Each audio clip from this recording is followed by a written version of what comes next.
right, welcome to UCAN Studios. I am your host, Isaac Walsh, and I am here on the Warriors Way podcast with Stephen Bennett from Adaboy. Say good morning. Good morning. All right, if this is your first time, you know someone struggling with drug addiction or alcohol addiction, please have them go to UCANMichigan.com. That's UCANMichigan.com. Click on struggling, and if they need rehabilitation or mental health or any kind of help involved with drug rehabilitation, please have them go there and check that out. If you know someone that's just struggling in life, because life sometimes is difficult, have them go to spiritualwarfareunit.com. That's spiritualwarfareunit.com. Click on struggling. We have over 20 nonprofits in the Genesee County area that we work with. So if you know someone struggling with food or clothes or baby formula or mental health or schools or anything, please have them go on there. Help us, help others, help you. All right. Good morning. How are we doing this morning? Fantastic. Thank you. You obviously, school was not a thing for you? Totally didn't fit in. I found it real hard to find, because I like all different types of people, right? I grew up downtown, so it was a racially, culturally melting pot. Yeah, very diverse. Yeah. Yeah. So, but when I went to school, I found, because my parents sent me to school where my grandmother lived. Okay. On the south side of Flint.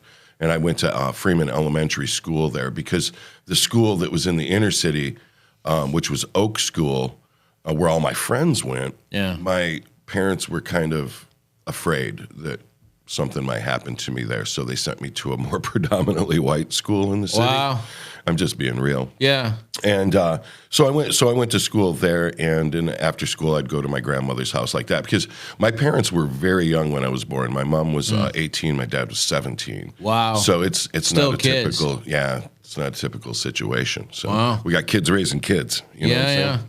So you're growing up. Did you have any like major altercations growing up, or would you just kind of get along? You seem like a get along with everybody kind of person. I am, you always been that way? Yeah, but I had some seasons of being, just kind of a crud ball. I started selling drugs when I was at a young age because How young are we talking? 12, 11? Probably about 14. 14? Yeah, I'd steal my dad's drugs and sell them to my friends. Oh, I'm sure he's pleased. He doesn't know a lot about it because he was high most of the time. Oh, so he just thought maybe I did more than I thought. And you're like, there's a couple dollars. No harm, no fell fun. behind the desk or something, Yeah. you know. No, I swear it was like that. That's so good. I mean, we've all been there. We know what it's like. You know, sometimes we did all of our drugs and we thought we lost them. Allegedly. I can't confirm or deny any of that. Why is that draw? Oh my God, drywall dust? No. Nope. All right, So like when I was younger, he was kind of he was the man for LSD. He would go to Chicago and buy big jars of LSD 25. Wow. And he'd bring them back home, and my mom and dad would sit at the dining room table, and they would take a little eyedropper and they would dip into the LSD 25 and load sugar cubes. Wow. So dad would do double dips. 2 drops on his cubes, mom would do single dips, and then they would go to concerts, and they would sell the sugar cubes. Yeah. And we'd supplement our income that way. Yeah. So it was kind of like a business. We were kind of like a little mafia type family. So, like, with your parents doing that, did you just raise yourself? Like, what was the Essentially, discipline there? I spent a lot of time with my grandparents and with my aunt, my beloved Aunt Woe. Okay. And I spent a lot of time with those guys when they were out doing their thing. Like, you're 14, you're doing this. How much trouble did you get in? I was really good. You were really good. Yeah, I was really good at not getting caught. Oh yeah. So yeah, I never got caught. I never got caught. I just didn't. I just, I guess I watched my parents. And like use that as like mistakes of what not to do. Yeah. Shut your mouth. Yeah, that's a good thing. Don't talk. Yeah, don't talk. Yeah. Yeah, that's weird. All right, so so like I sold weed. I would I would steal weed and. So were you doing this in high school or? Yeah. Wow. Yeah, 9th grade, 10th grade. Stuff like that. So what was your high school experience? I mean, other than selling drugs. I mean, you're obviously popular. I was a bandsy. I wasn't though. No, I wasn't. I was kind of I was a chunky kid, and I was a big kid, so I always got used by every bully, every tough guy was they used me for a measuring stick. You're the everlast punching bag. Yeah, so I got beat up pretty bad, a couple of times. Yeah, what was the worst one? Atwood Stadium, 14 years old, got beat up by a gang of guys, probably For what? about 12 for being white. For being white? Yeah, they broke my nose in 2 places, broke my jaw in 3 places underneath my ear. Wow. They chipped my orbital bone in my skull and That's the top a beating, and the dude. bottom. Yeah, I got hit several times in the face with brass knuckles. That'll and do I got it. kicked in the mouth. So, And that's what broke my jaw. and it was unprovoked, or? Totally unprovoked. It was a gang thing. See, there was going to be a big gang fight the night after that happened. Oh, this they was on a warming up? Friday. Yeah, it was strictly a run through, and they just used every innocent bystander as a victim.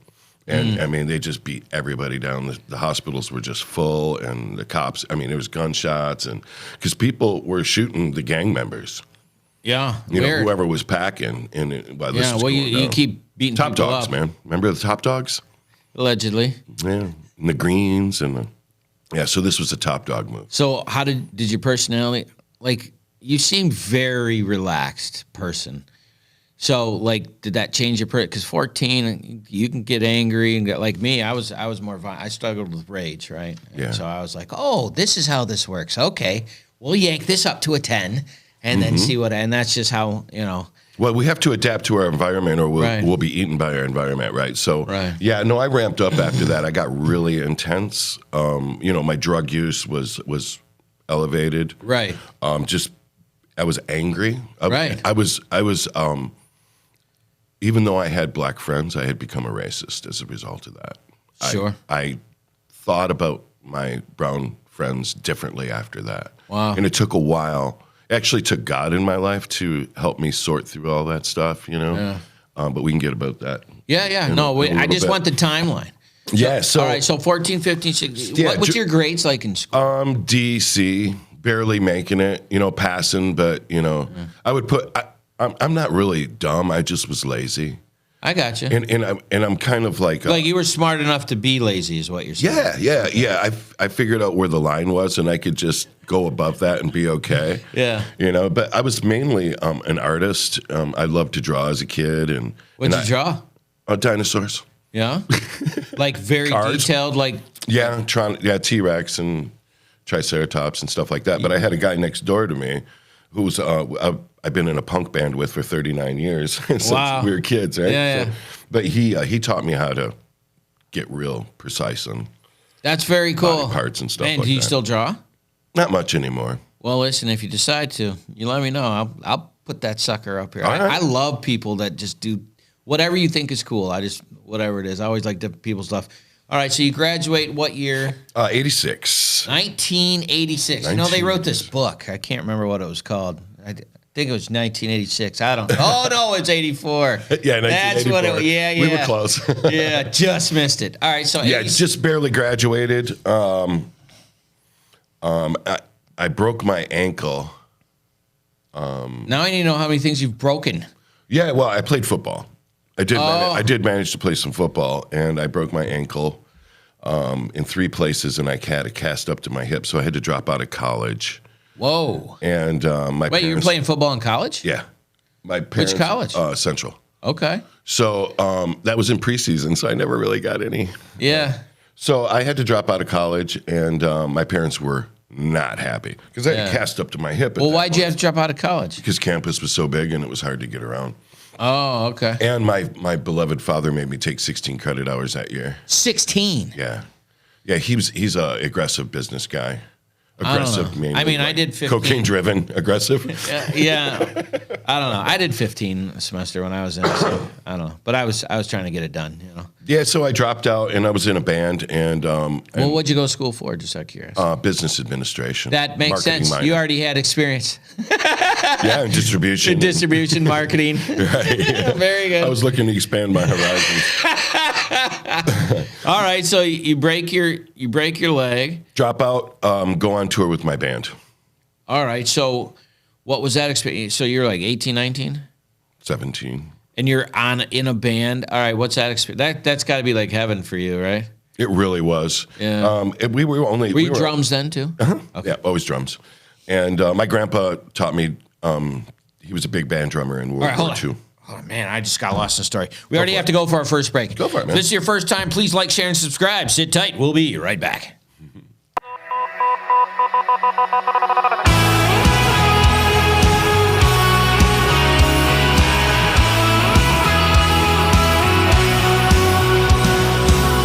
Taking a quick break from our podcast, I wanted to let you know about our life application program that we have for churches and nonprofits in the area that are trying to find programming that they can use in case the corona shuts you down and you're not able to get in. You go to spiritualwarfareunit.com. You click on our episodes and you can check out our programs for as little as $29.99 a month to make sure that we're still getting the word out to those people that need it. Now, back to the program. All right, welcome back to UCAN Studios. I am your host, Isaac Walsh, for Spiritual Warfare Unit, the Warrior's Way, and I'm here with my Warrior of the Week, Steve Bennett, the second, and he was just getting into his very nice, easy, laid-back life in Flint, and just got out of college, had a dropout, and decided 17 in college, no, broke my hip, I'm going to go with my band. He started touring, so there's got to be one spot out of all. First of all, how big was the tour? It was all summer. All summer at 17. You're the drummer. Yep. Yeah, that sounds like it. All kinds of weird places to play. Had lots of interesting run-ins with motorcycle gangs, and we literally got in a fight on stage with a motorcycle gang in Tawas, Michigan. What? Yeah, it was called the Holland House. And you survived? Yeah, we did really good. Believe it. Well, we're Flint boys, right? We all know how to fight. We've been forced to fight our whole life, you know. Yeah. So I have a cast up to my hip. Right. Remember? Okay. Yeah. And these guys are coming up on stage. I see you behind the drum. I was grabbing cymbal stands and just ramming people. Why did they Because we wouldn't play ZZ Top. That's what it was all about. Mm-hmm. And why wouldn't you just play ZZ Top? Because it wasn't part of our lineup that day. We were there to do a different. Oh, they're like, you're a band, play what we want, and it doesn't work that way. Yeah, no. Right. We weren't big on being told what to do at that point. Weird. So you're there with a cymbal on stage with a broken hip. Yep, just throwing down. I mean, the basses are being used as battle axes, and so the state police come in and clear everything out. And who gets in trouble? We do. We got escorted out of the city. Why? We didn't get paid because four guys was easier to deal with than a whole motorcycle gang when it comes to perspective for the police. Right? Yeah. It's like, do we take on these 30 dudes or do we just tell these four guys to get out of here? Get the guy with the giant cast. Right, get him out of here. Yeah, so that was just one of many experiences in that summer. But you know, those guys in the band have those lives that are, you know, really mundane and ordinary and boring. Yeah. Yeah, especially these guys. Yeah, right. And your band is like what kind of music? If you were to at that point in time, it was kind of like punk rock. Punk rock. Okay, so it's pretty crazy. Yeah, but see, we're a talented bunch, so we had a 50s and 60s lineup because when we were kids, because I was in a band with dudes that grew up next to me. Right. All right. So we would sit there and doo-wop, like sing doo-wop all the time. Yeah. So we were a punk rock band, but we had 3-part harmonies. So we learned a bunch of 50s, 60s songs. We learned top 40 college. So we had a couple different lineup of songs that we could do, plus our own original music.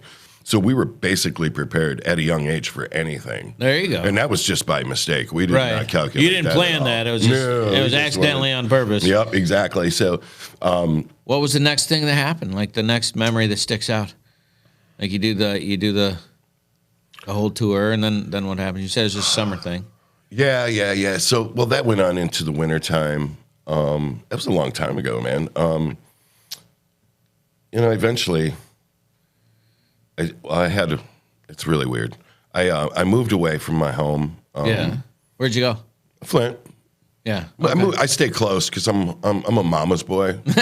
You know what I mean? Yeah. Stayed close. I lived with my German Shepherd for a few years, about 10 years, and just continued to sell drugs and play music. And I had a regular job. My family had a business, a swimming pool business, where we built custom in-ground pools, which was very physically demanding. So the lifestyle of cocaine and all the other stuff really fit in with our lifestyle. Because it was demanding. Very aggressive family. Very aggressive. So that's the second time you said that word, aggressive. It's very true. Yeah. My beloved mom was like a bulldozer. Nice. So where are you at mentally at this point? Mentally at this point, I'm in pretty good shape. I'm not as angry as I used to be.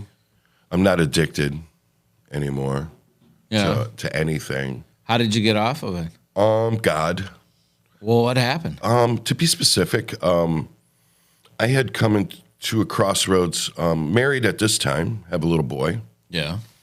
He's about 1.5. His name's Christian Matthew Bennett. He's in Qatar right now with the Air Force. Nice. God bless you, brother. Thank you for your service, brother. Yes, he'll be home on his birthday, November 8th. I can't Very wait. cool. Anyway, so this little dude, I'm smoking weed at this point, doing a little cocaine, just started going to church. Yeah. My dad had tricked me because my dad converted. My dad converted. He went to Insight, Fifth Avenue, downtown Flint, on a 28-day drug rehab program. He's highly addicted to cocaine and a bunch of other things. Yeah. So I went through that program with him as a family member. I'd show up on weekends and we'd do little seminars together, stuff like that. Yeah. So we got clean, got married, had a baby. I got clean from cocaine. Right. Okay. I still smoke marijuana. Yeah. And cigarettes. And but anyway, so I'm riding on the bus with my dad, right? So I start going to church. I get up Sunday morning, and I get in the shower, and go to church. Come home, work in the yard a little bit. Yeah. Come smoke some weed, right? My son's watching me do this at a young age. Right. Okay. And I come into the house. This is a huge turning point in my life right here. Mm-hmm. It seems so menial, like when you listen, but to me, it's just massive. Yeah. I come into the house. I go upstairs to go get in the shower, right? Yeah. What part of my routine was, a sit down, roll a joint, smoke half of it, go take a shower, come back, smoke the other half, right? Okay. So I did that, got in the shower, came back out. When I was walking into my bedroom, my son reached into the ashtray and he pulled the roach clip out. Oh, no. And he reached in lighter. Yeah, to be like Dad. Oh, man. Like a hammer. He held it up to me. Yeah. Here, Dad. Daddy? Oh, that was it? I fell to my knees. Yeah, that was it. Man, that's amazing. I couldn't do it no more. How could you? I was cursing my family. Well, because you went through that with your dad, and then you had that moment to bring it on or stop. Oh, my God. I was cursing my family. Woo. With generational curse. Yeah. Couldn't do it. Good for you. And I didn't know about generational curse back then. Yeah. I didn't. Third and fourth generation, right? Yeah. Because my grandparents were addicted to prescription medication, which I didn't realize that until later. Yeah, my family had a rage problem. It was weird. And then, when you go in the military, what they do is they focus that into a fine point and then say, go play. And it's like, it's good. But then when you get out, you know what? It's not good. No. It's not good. It's like, Ben, has anyone ever told you could be a jerk? I'm like, but they said I was a good boy. And and that whole thing. And the thing I love about this is the before and after moment of things. Right. And this moment that you're talking about is the before and after moment. So, like, after you're like, okay, that's it, you also have to inject getting that negative with some positive stuff. So you had to have, like, okay, this is what I'm going to show my son. What were those things like? Well, I started taking him to church. And I started going to church on a regular basis, like 2 times on Sunday, once on Wednesday. And this was all started out because my dad was driving this church bus. Okay. Because he had overcome some stuff. And I had this, my wife and I had this boy, and he would send me letters in the mail, like every day. Wow. Son, it's important that your son grow up to know the Lord. It's important that you get your son in church and get him exposed to the Holy Spirit at a young age. Wow. Just sending me letters every day, And he lives like 5 miles from me, right? So this is all stuff he wanted to tell you, but he needed to write it down. Yeah. I think what he did is he just wanted me to realize how serious this was. Yeah. To the point where he's going to sit down and write a letter. All right, listen. We got to take another break. Go for it. And before we get to this It's all next good. point. If this is your first time to Spiritual Warfare Unit, the Warriors Delay, please like, share, and subscribe. Help us get the word out. Sit tight. We'll be right back.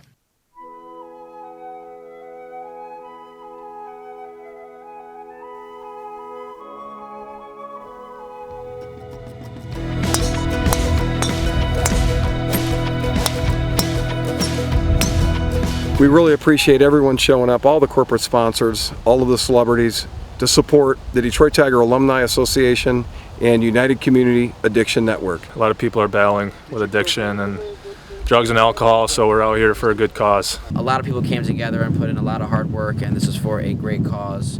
I couldn't be happier with what UCAN does every single day. It's just a great time every year, always get invited back, and love being out here with all the guys and doing what they do. I'm here for a great cause, contribute to the the community and what Jim Bailey and Scott have put on, and have a nice day, a nice outing with some good friends and some good partners. The event here was really great. We did get some sprinkles, but we made the best of it. Anytime you get to play golf while you're on the clock working and meeting a whole bunch of other people that all have their hands out there trying to assist other people that are in need. It's always nice to be able to meet people with big hearts.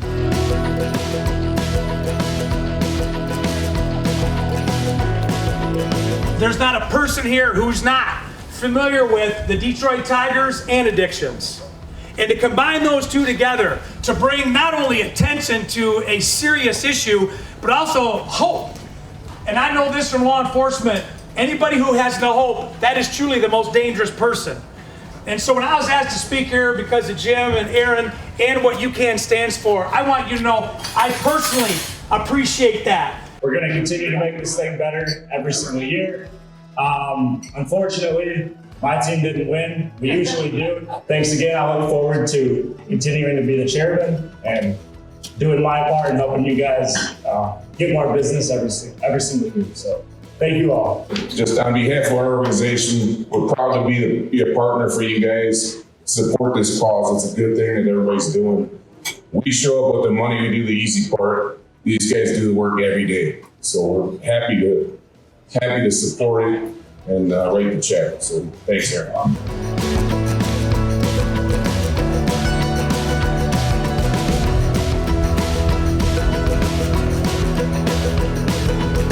So the more people we connect with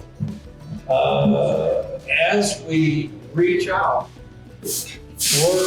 these guys are going to have coordinated efforts that they can't get lost, and they're going to end up with better chances. And I tell them all, recovery is for everybody who needs it, but it's for only those who want it. And we're going to keep going and do the best we can.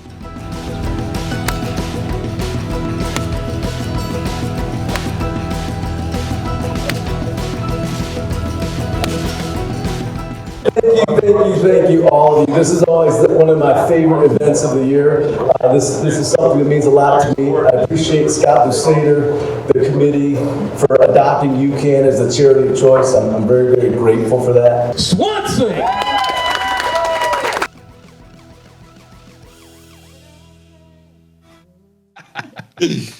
All right, welcome back to the show. I'm your host, Isaac, and I'm here with Steve Bennett from Adaboy with an exclamation point. Like, that's right. Wham! Not wham. Not wham. Wham. Wham. So we're Adaboy. Adaboy. And all positive stuff. So what a turning point. So your dad's writing these letters on the daily. Yeah. That's actually very cool because he's actually sitting down and going, man, I wish I would have done this with you. And we got to fix this, right? So something he was focused on, and you were focused on it. And how did that move forward? It's okay. So he's writing me all these letters. I start going to church. I start bringing after that incident with my son. Yeah, which just destroyed me inside. Oh yeah. The Lord really got to use that situation, right? To remold and shape me at that point in time. Yeah. So he had your full and undivided attention at that point. Like on my knees, had my attention. Yeah. In a very humbling. Yeah. No, I got posture. So I go to church. I'm a drummer, right? Yeah. So go to church, and the pastor recognizes the fact that I have a gift. Right. So he brings me in and puts me on the worship team. Okay. As he starts to spiritually feed me and start to grow me up, right? As a Christian. Now, I had given my heart to the Lord a long time ago, right? Because I was a poor Flint kid who who got on the Baptist, God bless the Baptists, the church buses that they'd send into the hood. Yeah. Right? So all of us kids would go and get on the bus and learn about Jesus and stuff like that. Right. But at that point, I was afraid of God. Really? Yeah, because they kind of taught about the fear of the Lord. You know what I mean? But they didn't explain to us about They don't explain it real well. No. So I was definitely afraid that I was going to hell in a handbasket, man. Yeah. You know what I mean? It's always a handbasket, too. Yeah, I don't know. I think that's probably... Helps late.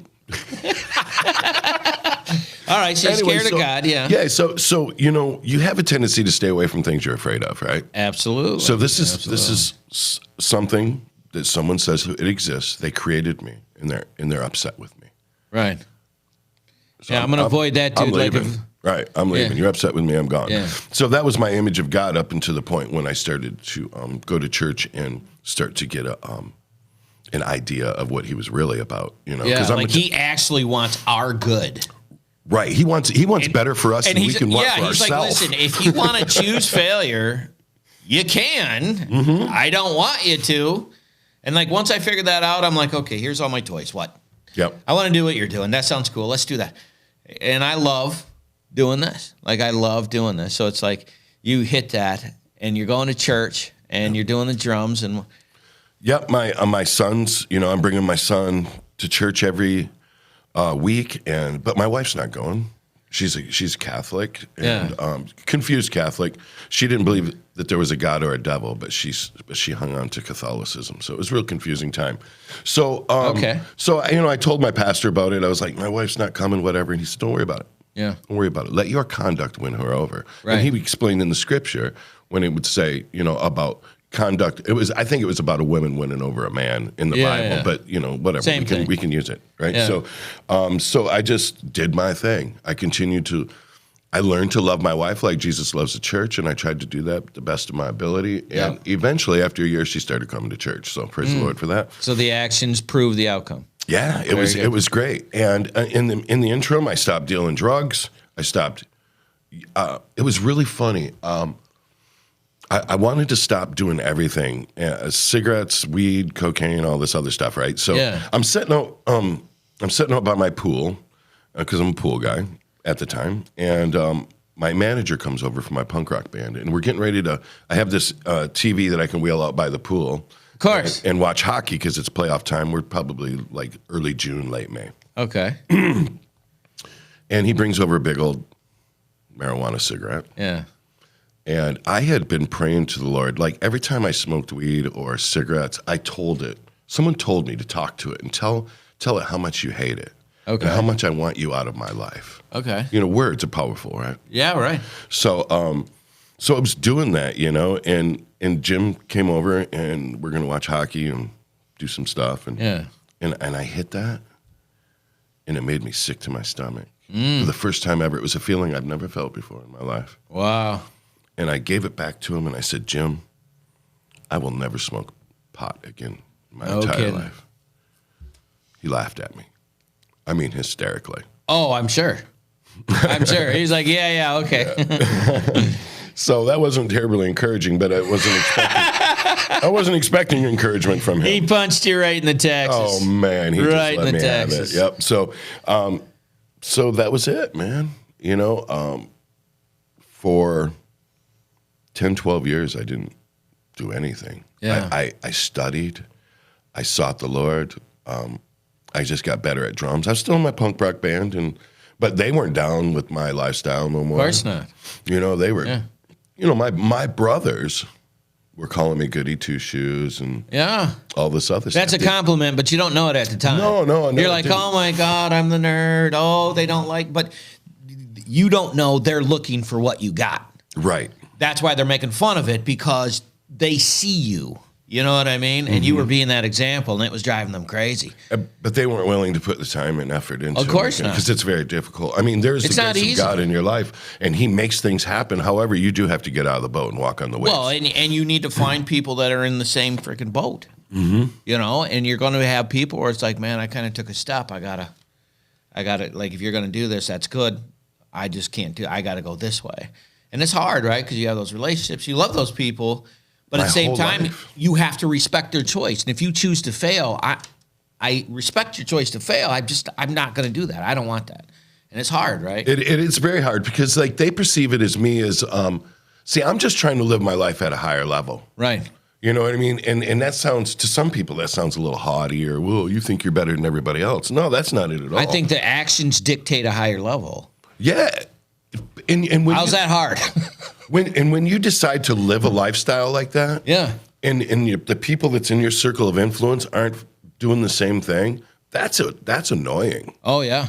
Yeah, it's like that constant sound you can't get out. Right, yeah, like drip, tinnitus drip, is something, right? So yeah. it's annoying to me, and I had to get away from them. Yeah. Not because I didn't love them. Right. But because I felt like that they were detrimental to my health. Your my ability to spiritual health. continue to make the choices you were making was being compromised by their attack. Right. Okay. Right, because they had such an influence in my life. These guys were friends since we were kids. Yeah. Right? And so, and they were mad. So do you think, well, of course they were mad because that dependence is a two-way street. I believe it's called codependency. Mm-hmm. You know, so when you're not doing that, and then, of course, they're going to blame you because that justifies that wrong action. But you got to let them make their choices. That's their life to live. Yep. And that's tough, man. That takes some strength of, I mean, that had to be some heartbreaking stuff, man. It's like I'm never talking to your brothers again almost. Right. You know, which you see on Saturday morning breakfast, my brothers are right there at the table. Right. Now. You know what I mean? They understand now. Even though they chose to not take the path I took. Right, which is fine. That's they're one of the still alive. options. They still have a chance. You know, I'm not giving up. Listen, Jesus doesn't give up. It doesn't make them bad or good people. It's just their life. Like, it's not my job to judge your life. Like, I have plenty of crap I suck at. Mm-hmm. Like, I'm going to continue sucking, but I'm going to suck less. Right? Right. And it's like, I just want to go this direction. If you want to come with me, awesome. And if not, cool. Those are the two options. I don't have to judge that scenario, right? You don't come across to me as a judgmental. No, you're very much like, this is what I'm doing, and if you're not, so am I explaining this? Yeah, you're doing a great job. Yeah, I'm not very, because I've done all the bad stuff, dude. I've done I try to keep it alphabetical, just so you know where it is. I try not to think about it anymore personally, but I've done a lot of bad stuff, so it's difficult for me. Because I'm always looking at myself, like now, today, I look at myself in the mirror every day and I go, are you a narcissist? Are you a hypocrite? You know, are you needy? Are you deceptive? I'm self-checking constantly. Yeah. You know what I mean? Because that sin nature is always there. Oh, yeah. You know, and so the higher man has to keep the lower man low. Yeah, because if you don't, he just slides in. Yeah. Oh, it's okay. It's okay. You deserve this. Oh, yeah. You know it's what I'm so saying? subtle. He's so subtle. Oh, man. He's so good. That snake oil is smooth, right? Yeah. So, you know, so I'm raising my family. We're gonna and get you're back leaving the, like, did you leave? Yeah.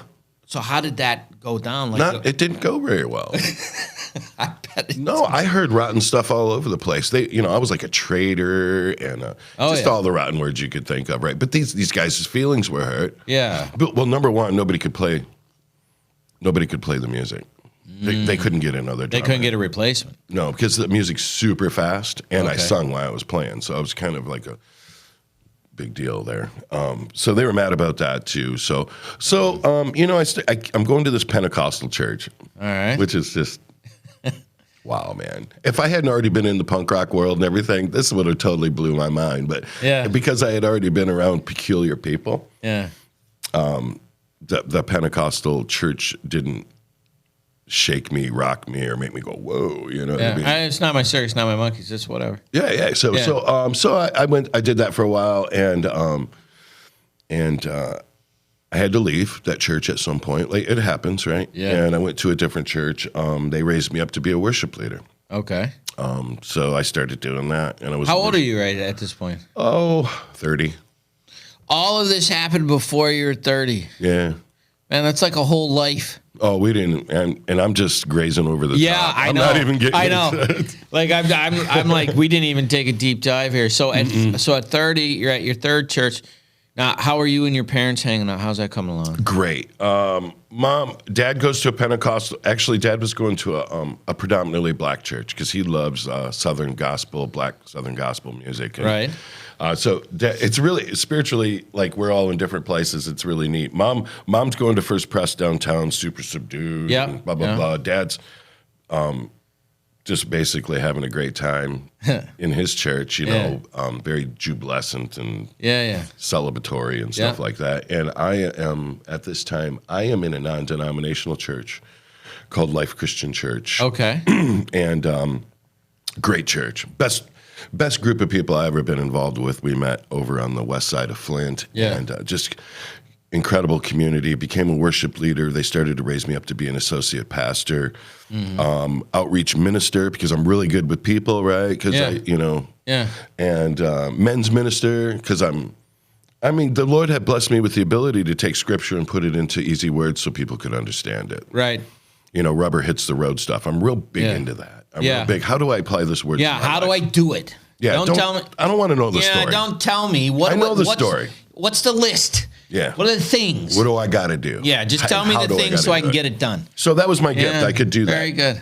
So I did that for the adults, and then I was a youth leader for a while, which was really weird. I had to bring my wife in because I was a youth leader, and I had 14 teenage girls in my youth group. No boys. So, besides the fact of these barriers you have to put up, right? Yeah. So then we're dealing with menstrual cycles and all this girl stuff. And I'm like, wife, I need you with me. Yeah, you're like, I need an ace from a bullpen. Right. No. Yeah. Start throwing hand signals up and calling them in. Yeah, we need a... Yeah, so that was really interesting season there. But see, what had happened is God was just kind of well-rounding me within ministry. Yeah. And I'm not sure why. Because, I believe I'll probably end up being a pastor at some point. Yeah. Again. Probably during the tribulation. Nice. Well, it's a nice calm time period. Yeah, whatever. It's a good time. Everybody's listening. Never heard of it. Next. All right, so you're doing the kids. You're getting well. Yeah. Just getting involved in ministry. And just really getting close to God. Yeah. Really discovering about His unchanging love. Right. And is the love that He has for us. It's unconditional. There's nothing I can do. Right. That will keep Him from loving me. Right. And that's super important that non-believers know that. Yeah, because the whole reason that sometimes negative things come into your life is so you'll come back. Right. And it's like that negative thing wasn't actually negative. It was actually super positive. I said, no, I needed it. Count it all joy. Yeah. Right? Yeah, about that. But I hear what you're saying. And so did they ask you to be an associate pastor? Yeah, they saw the gift, my ability to basically connect with anybody. My personality transcends all cultures, and you've been that way the entire time. Yeah, when I was a young lad, my mother was a cake decorator. A cake decorator. Yeah, she was a baker and a decorator, and she taught classes at local elementary schools. Wow. And stuff like that. There was a season when my dad had left. We didn't even get into that. Yeah, no. So my mom had to step up and be make that person. Yeah, very good cake decorator. Yeah. So anyway, she we would go and deliver these cakes to people. Yeah. And on the way, she would tell me, okay, this is what you're going to say. This is what you're going to do. My mom's a very charismatic person also. Okay. And is that where it comes from? I believe so. Okay. I believe so. And the fact that I come from a long line of performers and musicians. All right. So she says, you're going to say this. She said, she taught me how to be cordial. Yeah. Pleased to meet your acquaintance, ma'am. Nice to meet you. Hold doors, be very polite. So she groomed me, for that. But just to be successful, to gain favor and stuff like that. You know what I mean? Yeah. Okay. The book, How to Influence People and Make Friends. And make friends and influence people. Yeah. Yep. Okay. Yeah. Got a little backwards, same thing, just not. Yeah. So same principles, but that was before the book. Yeah. So and then the other thing is I had a season with God where I asked Him, I said, Lord, let me see your people the way you see your people. That may have been a bad thing. Don't ever ask that. Yeah. What happened? I felt a lot of people's oppression. Some people call it empath. Yeah. Right? Empathetic. I call it a gift. Yeah. Sometimes it doesn't seem like it's a gift, but it is. Yeah. And what I did is I just didn't know how to navigate that very well, and I really took a lot of the weight of people. All right, hold on. I want to hear every piece of this, but we got to go to our next break. Let's do it. Thank you for tuning in. Like, share, and subscribe. Sit tight where UCAN Studios. Will be right back. I'm really impressed with the teachings that Isaac has been bringing to us, as this is all based from Proverbs. I like it because it's simple, and it doesn't matter who you are. It's very easy to understand and apply to your life. You know, it points out, you know, my bad parts, and, you know, but it's showing me how to do the good parts. And, you know, I'm trying to apply that and, you know, make a better life for myself because I'm tired of where I've been. It's impacted a lot of the guys as they continue to talk and ask questions after the meetings, as they speak to one another regarding the meeting and the messages and the topics that are being brought up, which are down-to-earth topics of situations and things that we live with on a day-to-day basis. He takes the Bible and he breaks it down into simple terms and where you can understand. And like I said before, sometimes a lot of churches, even the Salvation Army, sometimes we start using these big words that people don't understand, like even saying someone got saved. Well, what does that mean? What does it mean when you say someone got saved? And it's accepting Jesus into your heart. So it's like words like that we use that people don't understand. It's just very interesting how he points out, you know, the different things of, you know, the sin part, and then he comes back with the, you know, how to make it better, and he just points it out. It's there. You know, I didn't know all this stuff was in there, but now that he's pointing it out, it's like, wow, you know, I guess if you really dig into the Bible, you find these things. This is a daily moral standards that we can live by, that the teachings are coming from. And honestly, we can take verse by verse as what he's done, and pretty much he's done the hard work for us and now laying it out so that we have an easier understanding. There's some people who don't like to be in Bible classes, but this one seems to get their attention. Lights. Welcome back to the show. I'm your host, Isaac Wallace of UCAN Studios, and I'm here with Stephen Bennett II, and he's from Adaboy. And he was just finishing up this story. So you actually, this is why, like, I prayed for patience. Whew. Boy, I got it, right? But you wanted to feel what other people felt. If there is something I don't ever want to have a gift in, that emotional baggage of each person's emotions, because I understand, like, my emotions, what I got to go through. Dealing with other people's, that had to be overwhelming. It really was. You be careful what you ask for. Yeah. But, you know, because the Lord will show you those things if you ask for them, because he says, you know, if you ask for wisdom and stuff like that. Right. And I believe this was all part of the big wisdom bucket. Yeah. You know what I mean? Learning of what to do, what not to do. Because that's some of the what not to do's are more important lessons than what to do's, right? Most of the time. That's like halfway there, right? Yeah, exactly. So, you know, he let me see it. And then after a while, I was like, Lord, I need you to back this off. I can't take it, because I was just being overwhelmed with what I was feeling. Yeah. And I didn't really quite understand it at that time. Okay. You know, I have a much better understanding now, and I can navigate through it better just because the Lord had helped me do that.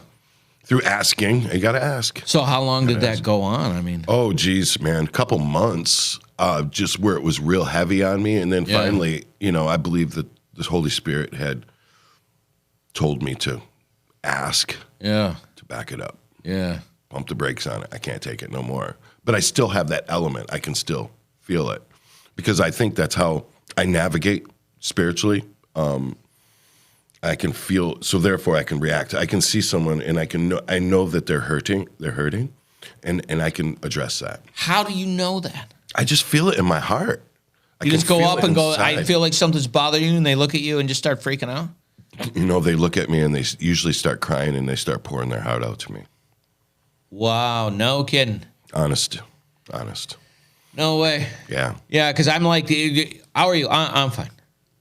Like, I would just, like, eat it. You know, I'm seeing. Yeah, you know, I it just depends on what I'm, you know. I feel like sometimes I have this little in-ear monitor, and the Holy Spirit's telling me what to do, what to say. That's what, and it doesn't happen all the time. I'm not some super spiritual person. You know, I'm just a regular guy. I'm just a dude. But I hear the Lord. I recognize that He is God. Yeah, that little soft voice. And I hear Him, right? Yeah. So, but He knows I have a heart for people. Yeah. Just because I've had so much trauma in my life, you know, and I used to run to trauma. But anyway, so it's like, I'm bold. I'll just walk up to somebody, and sometimes they do try to blow me off, bro. Yeah. And I'm like, you know what? I'm feeling something different. I'm feeling something different. So when you're ready to let that go, come find me. Yeah, you got a listener if you need one. Yeah, and more times than not, they break down, and it's just happening right there, right now. All right, so I gotta be honest, that's a lot for me. I don't want anything to do with that because I can't. I just can't. But that's amazing. So you're doing this. You're doing the church. So how do you get from there to Adaboy? Like, how did that happen? Oh man, so this is good. How much time do we have left? About 13 minutes. 13 minutes. Okay. So I think most people have experienced hurt. I guess it's probably pain from the church. Yeah. From the people. It's not the non-perfect. It's not God.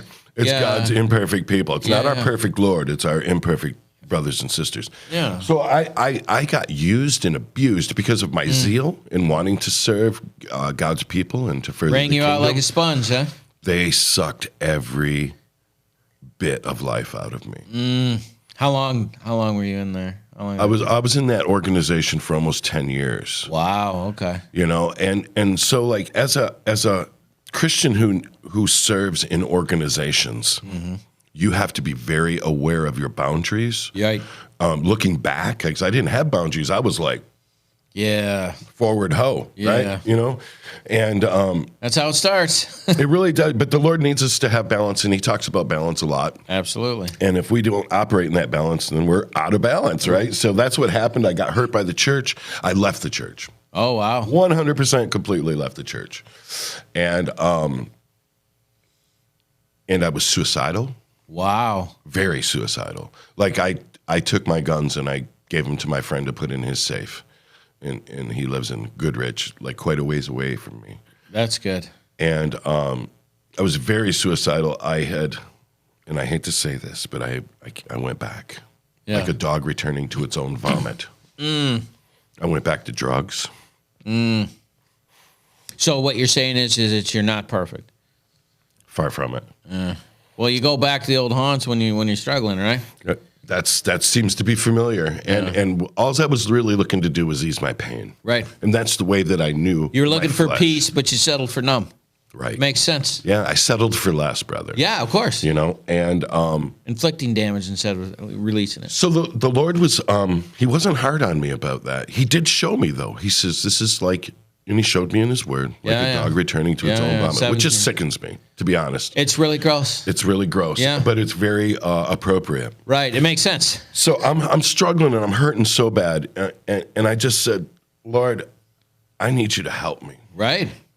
I'm to the point now where I can actually go back and ask Him, because I was mad at Him because how could You allow me to be hurt when I'm serving Your people, when I'm furthering Your kingdom, and You're going to allow me to be hurt and destroyed and crushed by these people that I'm trying to help? Understand. So, you know, we go to the Word, right? Because He is His Word. Right. And we look over all the people that was doing wonderful things for God and how they just got crushed. Oh, punched, dude. I mean, way worse, man. I didn't try to get fed to no lions. I didn't get put in a furnace. I didn't get put in the belly of a whale. I didn't, you know what I mean? I didn't have scales over my eyes. I ain't riding a donkey in the desert. Right. You know what I mean? You're not eating what the heck am I grass. complaining about, right? Yeah. So the Lord said, go back to music. All right. And you're how old at this time? Got to be early 40s. I would say I'm probably, I'll be 55 this month. Nice. Yeah, probably mid-40s. All right, so you're mid-40s. You're coming through that, what I call like the first ministry crisis. You know, you come in and it's like, oh my God, that's so bad, right? And I'll tell you at another time about all that. Like I'm feeling your pain on that. But so the Lord says, go back to playing drums. So how did He set it? I want to know how He set this Oh, this up. is beautiful. This is what I'm waiting for. This gets really good now. Yeah. So somehow I met this dude named Bill Strickler. Somehow. All right. I don't even remember how. Okay. Bill Strickler he was a musician. He is a musician, phenomenal guitar player. He played for Janie C. Riley. Toured with her. She's the one who did Harper Valley PTA. She's from the Nashville, Franklin, Tennessee area. So we start doing some music. We're doing blues, right? Yeah. Well, Bill's like, this really cool Christian dude, man, like super solid in his faith. I can't wait for you may have met him at one point. He's at the table once in a while. Yeah. And so we start doing this music, right? And he's got all this cool blues and all this stuff, but it's all like Jesus based. Like everything's about God and love and all this other stuff. And so we're doing fellow this. Jesus super freak. Yeah, man. Nice. Yeah. So like the bass player was this guy named Chris. Yeah. And fast forward a year, and now Chris and I have this band called the Tom Toms. And, I like that. How'd you come up with that name? It was really funny. So the Tom Toms were probably half my age. They were old enough to be my children. Nice. Or I was old enough to be their dad. Whatever. Yeah. So they basically took a newspaper, closed their eyes, boom. Tom. Very good. It was in a commercial. All right, so a year later. So I'm in the Tom Toms. This is total secular band now. Yeah. These kids, they're Christians, but really they're younger, so they're kind of in their confusing years about trying to navigate through their faith and stuff like that. So, but we're doing all secular music. Yeah. Great stuff. Girl bass player, girl singer, me and Chris. You know, these guys were a folk band that was established, and I came in and I turned them into a rock band. Okay. Because there's no drums in folk. Right. Okay, let's be real. Yeah. So I was with those guys for about 4 years. Yeah. And we had some incredible success. We won like national contests and everything. Wow. Could have got record deals. Unfortunately, that all crumbled. And when that did, Mike from Adaboy was there to catch me. All right. And because that was like, I just knew, being a musician my whole life since like I was 13, 14. Right. I just knew that this was the band, man. Yeah, this you is could the feel one. it. I'm going to make it. This is a winning combination. Yeah. Didn't happen. Lead singer ran off with another woman. Nice. Yeah. Anyway, it all broke up. All right, so Mike's there. He's got this band called Adaboy. He came to me. He's a very encouraging guy. He came to me and he says, I've been seeking you out. I've been looking for you. I said, me specifically? He's like, yeah, I need a good singing drummer. He said, you're my guy. I saw you play a show with the Tom Toms. I heard you're not there. He says, I want you in my band. Wow. So boom, I'm in the band. Killer band. Great. Mike is a guy who, he was in an insane asylum for 2 years when he was a child, between 8 and 10 years old. What? Yeah, he was, and he would not have a problem with me talking about this. He was molested by women. Wow. As was I at a young age, but we're not going to get into that either. Yeah. But that really messes with you when it comes to sex as an adult. It makes it a whole different animal. Right? So he was actually in an insane asylum up in the No, I think they took him over to Chicago or whatever. But he was in a quiet room. Yeah. You know, and he went through a lot of stuff. Yeah. But the Lord had delivered him. And so, like, he wants this band to be a band to inspire other men specifically. Yeah. To overcome your obstacles and your demons and to be the best man that you can be. And I'm like, man, this sounds really great. Right. You know, but nothing about God or, you know, nothing specifically. Principles. Yeah. Right, which are important. Yeah. So we get this band together and we're doing great. And then my buddy, Vince Modern, we lose our guitar player. Oh boy, here we go. So the Lord sends us Vince Modern, whose real name is Mark Maggard. Now, this is a guy I went to school with at Southwestern.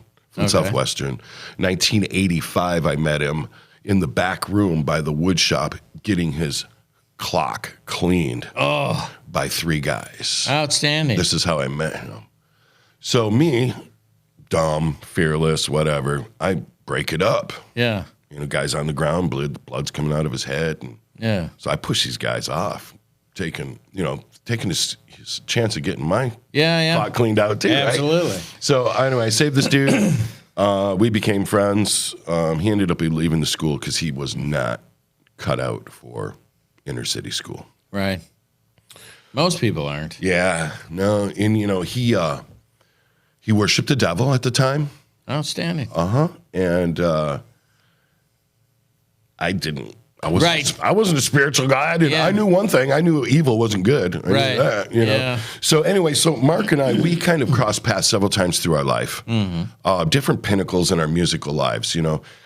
Oddly enough, we met each other in seminary, probably 20 years later. That's funny. I went to a Baptist Bible seminary, Genesee Baptist organization, whatever. Yeah. And I saw him there, and I was like, wow, what are you doing here, dude? Last time I checked, you were worshiping on the other devil. side. Yeah. Well, come to find out, this devil had tried to influence him. These demons tried to influence him to do some rotten things, and it scared him to death. Wow. Scared him straight. Scared him straight. Same with me. I had an experience with a demon when I was mowing my lawn one time, and he wanted me to put my hand underneath the lawnmower. Yikes. We talk about that some other time. Yeah, because we only got like 2.5 minutes. Yeah. So you're meeting him. The guitar guy. Like, let's just finish this one. Okay, great. Sorry. I love the rabbit it's trail. all good. It's all good. Anyway, we joined the Tom Toms. Vince Modern comes. He's a biblicist, man. You got to meet this guy. Okay. He's the lead guitar player. He's a biblicist. And long story short, Adaboy is this band. We write songs about overcoming life's obstacles. These are real situations, real songs, real people. And we want to get the word out to everyone. I mean, that you don't have to struggle. Right. There's a way of escape for you. And you're not alone. You're not supposed to fight alone. Men want to know that they're not an island. I promise you that. Because when the devil comes and depression comes in, you get separated from your flock. I don't care if it's a righteous flock or an unrighteous flock. He it's will lonely, divide and conquer it's cold, and it hurts, and it's got weight, and it's the worst animal is the one inside you. It is. your mind. It's horrible. So this band is really it's not a Christian band, but it's a band of Christians. I got you. Kind of like Need to Breathe. I don't know if you know the band Need to Breathe. Okay. But that's it, man. And now this is my life's mission, my ministry. And how long have you been doing this with them? About 4 years. Yeah. But the current lineup has been together for 560 days now. Is that long for a band? I don't know. 560 days, but it's a little less than 2 years. Yeah, I know. But I mean, as far as a band goes, is that like good? I guess that's wonderful. I guess my point, I probably should finish my statement. For a band that's so young. I got you. We have gone so far. We've been to Nashville to record 3 times. I remember when we first met, you was like, "Oh yeah, I'm coming back." We've done showcases for the Tillis family. All right, real quick, where can someone go to find your stuff if they want to find it? Adaboymusic.com, ADABOYMUSIC.com. And that is. Is there an exclamation point in the website? There isn't. Okay. No, there sure isn't. Adaboy.com. You can go there. It's all of our links are right on our webpage. All right, cool. Links to everything. Unfortunately, dude, I want to come back, man. We have to. We're out of time. We're gonna have to do a part 2. You're right. It went really super fast. That's because we're having fun, brother. I know it. All right. Well, I want to thank you for coming in, Stephen. I'm pleasure. glad we finally got this worked out. Our schedules have been nuts. I apologize for the mix-up. Totally fine. All right. Well, this is your first time. Please help us get the word out about Adaboy and Stephen Bennett. Thank you so much for coming in, and we are going to see you next time. Do you have a nonprofit in your area that's doing a lot of work that people should know about? Feel free to contact Spiritual Warfare Unit at 810-715-9319, and we would love to have them on to see what good they're doing in the community and find out their story.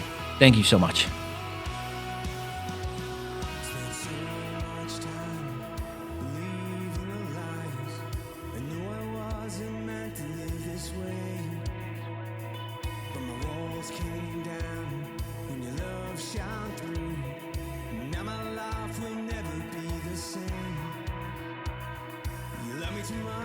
Let me stay this way.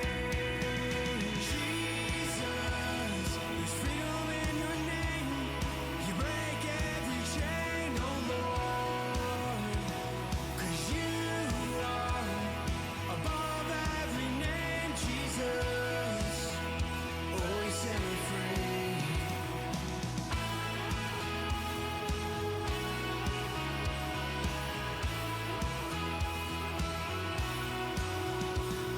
Now I live my life, sing a song to play.